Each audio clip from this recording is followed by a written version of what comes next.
Agora, vocês falaram de adrenalina, de liderança.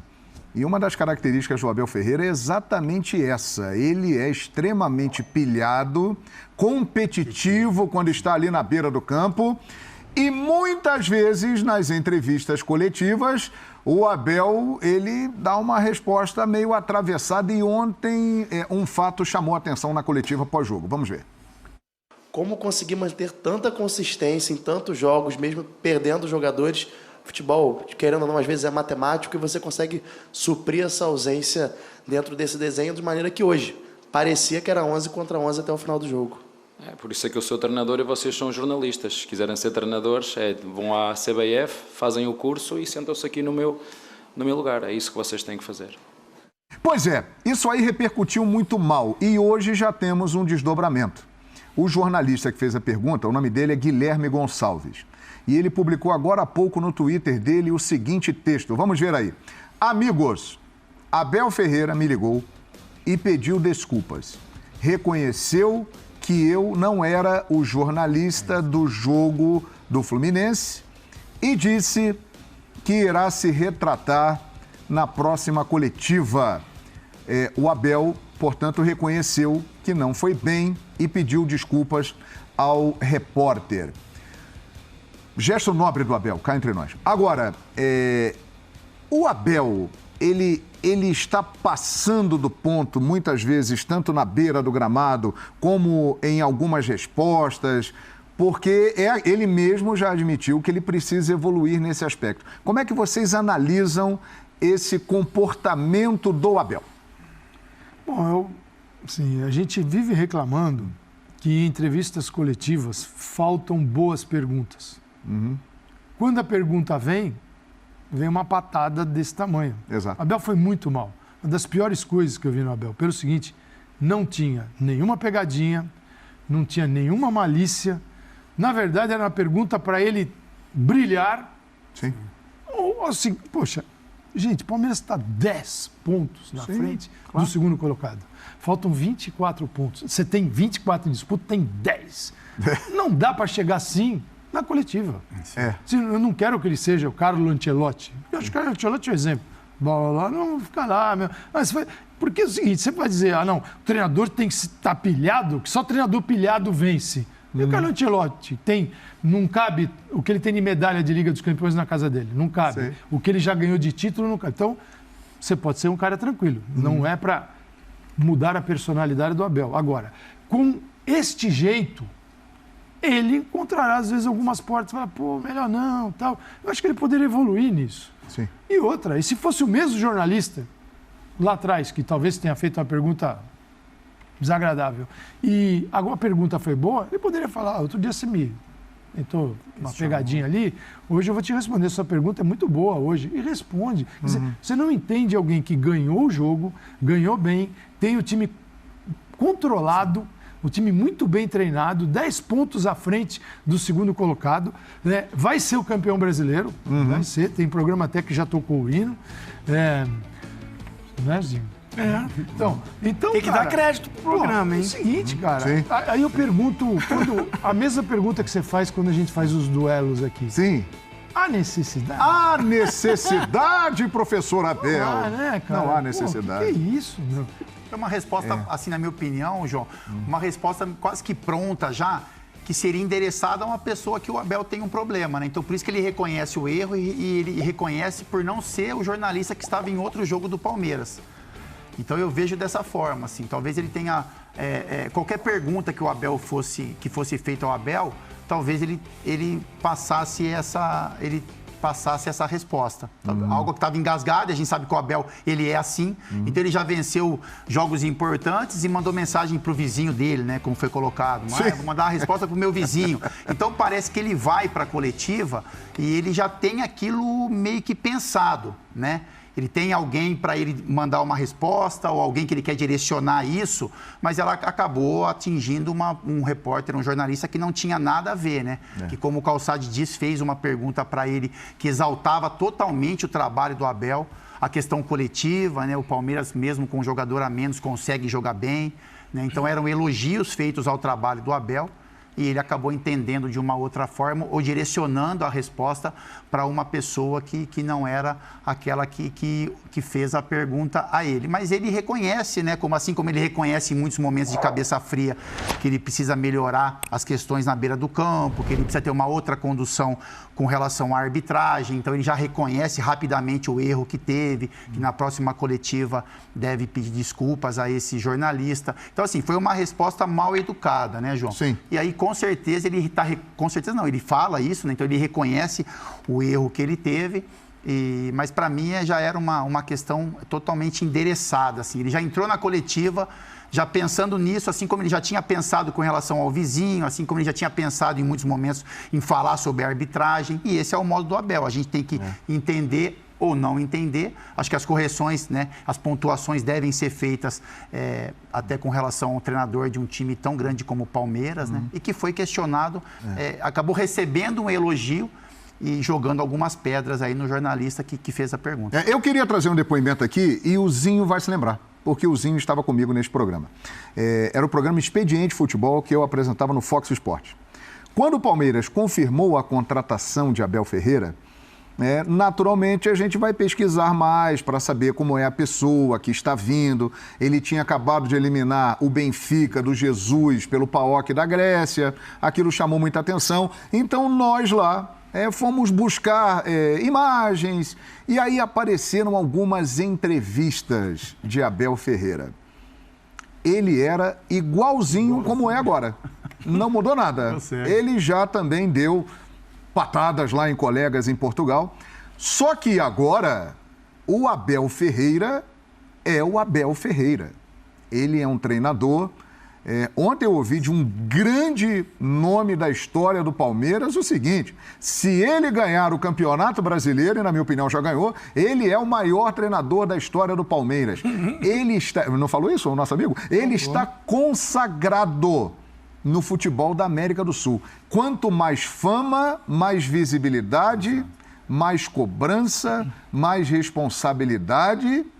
E aí o Abel é a personalidade dele, mas tem que administrar isso e trabalhar melhor essa questão. Pois não, Zinho, a sua opinião, Tetra? Esse cara jantou contigo ontem? Jantou comigo ontem. Jantou. Um grande nome da história do Palmeiras. Fui eu. Ah, foi você? Fui eu. Eu vou me entregar, fui eu. Você até o cardápio, bom pra caramba. Foi bom. O cardápio inspirou. Falou pra mim, o Zinho. Falou. Eu não fico em cima do muro. Falou. Não fico em cima do muro. Às vezes peco por isso. Olha, não estou comparando de quem é melhor. Qualidade de treinador, que eu, na minha carreira, coloco o Vanderlei como o maior de todos. Vanderlei Luxemburgo, que me treinou e que ganhou muito no Palmeiras. Sim. Ganhamos juntos no Palmeiras. O outro, Filipão, que também foi meu treinador e campeão do mundo e que ganhamos muito no Palmeiras. Foi um de dois treinadores que eu trabalhei junto e que ganhamos. Ganhamos tudo no Palmeiras. Então eu falei assim, se o Abel ganha o Brasileirão, o que falta? Ganhou o Paulista, ganhou a Supercopa, ganhou a Recopa, ganhou a Copa do Brasil. Só falta o Mundial. Só o Mundial. Mas aí ele ganhou tudo. Mas o Vanderlei e o... Não tem. Tô falando no Palmeiras, calma, o Vanderlei tem muitas coisas. Aí se for falar, eu estou falando como treinador do Palmeiras. Na história, no currículo, não dá para comparar. Aí o Vanderlei e o Filipão, o Vanderlei ganhou no Cruzeiro, ganhou no Corinthians, ganhou em tudo que é lugar. E o Filipão nem se fala, ganhou como treinador da Seleção Brasileira, campeão do mundo. Cada momento Tô falando como treinador do Palmeiras, na história do Palmeiras. Tudo. O Abel ganhando o Brasileiro, ele fica num patamar. alto. Agora tem a discussão, quem é melhor dentro do campo, quem tem a estratégia. Não estou falando disso, estou falando de conquistas de títulos. E nessa história tão recente do Abel, o cara é o grande ídolo da torcida do Palmeiras hoje. Sim. Que tem grandes jogadores no time. Precisa melhorar. Com muito merecimento, né, Zé? Merece demais. E eu conheço pessoalmente. E pelo que ele o faz, problema é esse. Fica até difícil, assim, eu estou fazendo uma análise do Abel, porque eu conheço pessoalmente. Já encontrei no mínimo umas 2, 3 vezes. E é um gentleman. É isso. Cara, o cara é até tímido. Né? Sim. Sabia? Eu fui na inauguração da sala de troféus do Palmeiras. Posso falar aqui? Porque eu joguei 5 anos no Palmeiras. São 333 jogos. Se não puder falar... Sabe, ganhou assim, 8 não, é títulos, porque né? tem essa coisa. Ontem aqui eu falei que pro primeiro jogo, para o primeiro... Vamos chegar nesse tempo. Mas essa coisa dessas mídias sociais tá tem chata. bastante. Já tá bombando Você aqui. fala um negócio assim, eu falei que o Corinthians pro primeiro jogo leva um certo favoritismo. Cara, eu tô analisando o primeiro jogo. Tá bombando aí. Não pode. A atmosfera do jogo, a neoquímica, pro confronto, pra mim o Flamengo é o favorito. Para o primeiro jogo, por jogar em casa, aí já vem, que porra, você tá falando que o Flamengo não é o favorito. Sabe, mas tudo bem. Então eu tô falando aqui, a minha história no Palmeiras e o que eu conheço de Palmeiras, acho sim que o Abel, ganhando o Brasileiro, ele fica no patamar de primeiro, em conquista. E essa reação dele me chama a atenção, porque assim, o cara não é assim. Cara, ele ficou até de canto assim nessa sala de troféus. Tô me alongando porque vale a pena relatar que o cara não é assim. Muita gente tá julgando já, o cara é um mal educado, é um prepotente. Cara, ele não é assim. Se você conhecer ele, agora ele tem essa coisa que ele vai precisar trabalhar. A comissão técnica dele tem que ajudar ele. Todos têm o mesmo perfil. A diretoria do Palmeiras, próximo, chamar, sei lá, fazer um trabalho, porque ele é jovem. É na hora do trabalho, ele fica Ele pilhado. tem tudo, ele tem tudo para ser treinador de Ele fica seleção. possuído na hora Aí do ele trabalho. ali, Abel. ele fica louco. extrapola e dá uma resposta dessa, num momento assim, não precisava. Fica guardando essas coisas. Sim, é isso, então, ele assim, fica guardando. calma, é alguém ajudá-lo para esse comportamento ali. Não é possível que todos os árbitros do futebol brasileiro estão contra o Abel. Agora, cá entre nós, você trabalhou com os dois e conhece muito bem. O Felipão e o Luxemburgo também eram assim, hein? Sim, Né? sim, Na hora mas já assim... deram mas atravessadas acho que e não tal, chegam, acho que né? Não, chegava eu perto, aprendi ao longo... Eu tomei muita pancada Mas da nas imprensa. duas questões, né? sim. Eu também Porque tomei. o Abel, ele fala no pós-jogo, só que ele erra, muitas vezes ele erra, e ele sabe que ele erra e ele já assume esse erro logo em seguida, né, Zinho? Então, assim, quantas vezes a gente já não viu o Abel pedindo desculpa? O que eu quero pontuar com relação a que você disse é com relação à pessoa Abel Ferreira, né? Que você falou, esse gentleman. Porque, assim, ele reconhece o erro muito rápido. Então, Ele assim, precisa a gente já trabalhar viu esse ele, emocional. a gente já viu entrevistas polêmicas dele após o jogo. Então, como o João falou, a hora que ele tá no a campo pilha, ele fica e louco. pós-jogo ali muito próximo, ele fica totalmente... Sei lá, Fábio. antenado naquilo, ligado naquilo. Até um e jogador tudo que, tira um do Gustavo centro. Gomes, um Everton, professor, calma, tá? Vai lá pra Então, mas isso, preleção, assim, dá uma segurada, vai estar espera. com a gente, Cara, essa é vai uma ser bom pra pergunta legal você. pra gente fazer Alguém pra fazer eles, né? isso, porque realmente eu não concordo, ele extrapola. E essa coisa na beira do campo, cara, eu acho que ele tá batendo um recorde de todos os tempos de treinador suspenso. São 37 amarelos. Não pode. E o maior número de Até expulsões pra carreira do dele. elenco do Palmeiras é dele. Carreira internacional, Não pega chegar bem, né? Não pega a uma bem. seleção. Ele tem Concordo, capacidade. concordo, Ele é concordo. treinador para ser treinador de seleção no futuro. Sim. Agora ele precisa trabalhar isso, Isso porque pode ele vai... atrapalhar, né? Cara, eu posso falar... Mas, assim, mas Pauzinho, atrapalha. É lógico que tem que ter correção. Mas muito do que o Palmeiras é dentro do campo, essa intensidade, Sim. essa volúpia, passa pelo treinador Sim. que tem. Então, assim, quando você olha pro banco e você vê um cara que ele tá quase que jogando com você, tem hora que você olha pra Sim. dentro e fala, pô, o cara vai entrar no campo, vai pegar a gente pelo pescoço, né? Ou vai abraçar quando a gente faz alguma coisa bacana. Então, eu acho que é muito reflexo, né, do que o Abel é na beira do campo e esse time do Palmeiras em campo. Você acha que as Mas são- expulsões, na maioria, tem a ver com isso? Essa energia que Eu ele acho passa ele para o coloca campo? isso, eu acho que sim. Pilha Eu acho demais assim, o João. time? Ele foi atleta, né? Então ele deve ter sido um atleta de intensidade alta também como jogador, sabe? Foi um Aquele bom cara lateral que, direito. Isso. Eu falo Sim. nem só da questão técnica, mas eu falo assim, na liderança de campo, nas questões com o árbitro. Então ele carrega isso a vida toda. Então ele carrega. Então aquela vontade, muitas vezes o cara fala, putz, quase queria estar dentro de campo. Sim. Então ele carrega muito o peso. É dele, a né? Ele é intensidade assim. que é dele. Então ele já falou sobre isso, ele já fala, né? Ele fala que ele é muito competitivo, ele fala o que ele sente na beira do campo. Não, ele reconhece Só que precisa melhorar também que esse precisa comportamento. melhorar. E ele entrou num ponto que agora é o seguinte: agora ele é visado. Muito visado, sem Ele é dúvida. visado. Sim. O árbitro que chega para apitar o jogo já sabe que vai ter problema com ele ou não. Qual é a chance de não ter? Qual é a chance de não ter que adverti-lo? Qual é a chance de não ter que ir lá e tretar com alguém da comissão técnica? É muito pequena. Então isso já predispõe, é natural. É como aquele jogador que dá em todo mundo, quando ele escorrega, Tá expulso. entra o quê? Entra na ficha corrida dele do. na ficha. Não entra no dia do escorregão. Sim. O árbitro vai falar, pô, hoje ele deu azar, ele escorregou. Não, é fulano está fora. A mesma coisa acontece com o treinador. E a casa vai cair no dia que ele deixar de jogar uma final, está no banco numa final, você tem uma final de campeonato, você está suspenso. E aí, por acaso, o time não vence. Vai sobrar na conta dele. E ele é tão bom treinador, mas tão bom treinador, que, sim, é claro que para algumas pessoas é mais difícil você ensinar, pedir tranquilidade do que ensinar futebol. Você não precisa chegar lá e dar aula de futebol para ele. Mas pedir tranquilidade talvez seja mais difícil. É mais difícil. Tem uns que são super tranquilos, mas você não vai conseguir botar o futebol na cabeça dele. Ele já tem isso. Então, assim, o principal ele já tem. Porque ele não deu o piti ali na coletiva, não foi durante o jogo. Deu para ir para o vestiário. Sim. Tomar uma água, conversar, olhar a tabela, ver que está impossível para os outros e sentar lá e falar. Mas esse sentimento, Calçado, eu acho que vem até já veio guardado, estava guardado com eles aí. Tanto é que o menino ele fala, né? Que ele já vai pro jogo com esse pensamento, sabe? Ele tem alguma resposta para dar. Se o time vencer, ele... Né? É igual a história do vizinho. É isso. Ele já estava pensando no vizinho. Assim, se eu ganhar, eu vou falar para ele. Mas assim, o que eu contesto disso... O que eu contesto disso é o seguinte, João.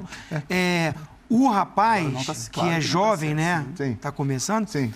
Ele não fez uma pergunta, mesmo que fosse o cara... Que fosse o mesmo do jogo contra o Fluminense. Que fosse o mesmo. Exatamente. Sim, e ele achou que era. Ele estava tão cego que ele achou que era. Mas ele achou que era. Mas se fosse esse cara, a pergunta não era para gerar isso. Porque se o cara, novamente... E eu vivi isso, você também. Eu tomei muita pancada... Não era fácil. Você ouviu muita coisa. Ouvi, assim, adrenalina, você está no jogo. Eu compreendo o que ele está vivendo. A gente viveu lá dentro, sabe que não é fácil. É muita pressão, principalmente em cima do treinador. Sim. Só que eu aprendi com alguns jornalistas, porque naquela época a gente tinha amizade. Hoje não tem. Sim. Não tem esse contato. Mas eu tinha contato com o Pascoal toda hora ali na beira. Ficava na beira do treino ali. O Quessadinha. Pô, o Armando Nogueira.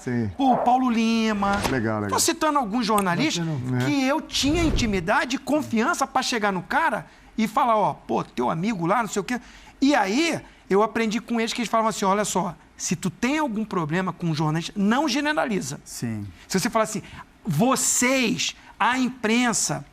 Aí eu falei, pô, é mesmo. Aí quando eu tava bravo também com o cara vinha, eu descascava com o cara. Aí era aquela bate-boca ali. Não concordo com isso, não concordo com aquilo. O Abel, ele não esperou uma pergunta, aquela... Não. Jogou uma casca de banana. Poderia ser qualquer pergunta de qualquer pessoa. Exatamente. A pergunta já estava projetado. É que eu tô falando. Ele tá nessa adrenalina, precisa de alguém para ajudá-lo. Porque a pergunta foi boa, foi uma pergunta tática, legal, que ele é muito bom para essas respostas. O Abel, a entrevista coletiva dele é sensacional. Quando ele fala só da bola, é uma aula ali, que a gente tira muito proveito. Ele tinha essa oportunidade. Ele ouviu a pergunta. Não ouviu. Ele já estava pensando na resposta. Inclusive, vamos mostrar de novo aí. Mostra. E já com a gente, Gustavo Scarpa. E também, daqui a pouco, Flamengo Internacional, Juventude Corinthians, Vinícius Júnior serão assuntos no programa. Vamos mostrar mais uma vez a sequência. O jornalista e o Abel respondendo. Como conseguir manter tanta consistência em tantos jogos, mesmo perdendo jogadores? Futebol, querendo ou não, às vezes é matemático e você consegue suprir essa ausência dentro desse desenho de maneira que hoje parecia que era 11 contra 11 até o final do jogo. Por isso é que eu sou treinador e vocês são jornalistas. Se quiserem ser treinadores, vão à CBF, fazem o curso e sentam-se aqui no meu lugar. É isso que vocês têm que fazer. É isso. É isso. Que loucura. Como o Calçade tentou fazer o curso. Tentei pedir para fazer, mas ele... João, só para resumir, se eu ficar... Viu, Abel? O Calçade tentou fazer o curso, mas não conseguiu. Pois não. Fala. Só isso que eu sei, na minha época de capitão, chegou um momento também que eu queria dar o meu recado. Eu falo com relação ao Abel, porque eu não me recordo ter dado uma resposta dessa forma, né? Talvez mal educada. Mas eu, assim, em um momento da minha carreira, eu já, independente da pergunta que iria ser feita, eu já tinha uma resposta. Então, assim, às vezes a pergunta não é feita, mas eu queria dar um recado. Então, eu comecei a usar esse momento de coletiva para, lógico, responder questões do jogo, mas também mandar um recado, não para uma pessoa específica, mas algo que eu gostaria de falar.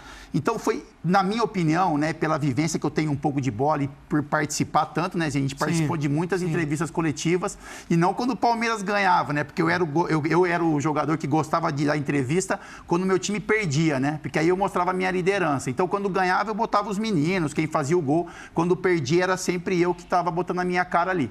Mas eu também tinha esse artifício de usar qualquer pergunta para dar uma resposta que eu gostaria de dar, ou para o meu torcedor, que eu usava muito para isso, né? Então, para passar uma mensagem para o torcedor. E eu acho que o Abel, ele usou muito isso. Então, assim, o que a gente está falando, na minha cabeça, ele já tinha essa questão definida, que ele ia falar na entrevista coletiva, independente da pergunta. E aí o menino deu azar, porque talvez ele tenha confundido realmente com outro jornalista. Mas assim, você vê pela fisionomia dele, né, João? Ele já está focado. Ele não se altera com a pergunta, né? Então ele não muda a fisionomia. Você percebe quando um cara está te questionando, a fisionomia muda, você morde um pouco, né, você trava um pouco o queixo. Ele não, ele estava tranquilo, porque ele sabia exatamente que naquele momento ele ia soltar essa resposta. Abel, generalizar, mas que seja um aprendizado para todos. É a mesma coisa que a gente chegar aqui e falar, vocês treinadores, pegar essa situação do Abel e colocar na conta de todos os outros treinadores. Cada caso é um caso, né? Cada caso é um caso. Abel, eu vou cometer aqui a audácia de dar um conselho para você, Abel Ferreira. Me perdoe, né? Eu sou apenas um apresentador, narrador. Escute, Abel. Mas eu vou dar um conselho para você, Abel. Cabeça fria e coração quente. Já li isso em algum lugar. Cabeça fria. Tem um livro aí. E coração quente. Abel, leia seu livro. Leia seu livro, Abel.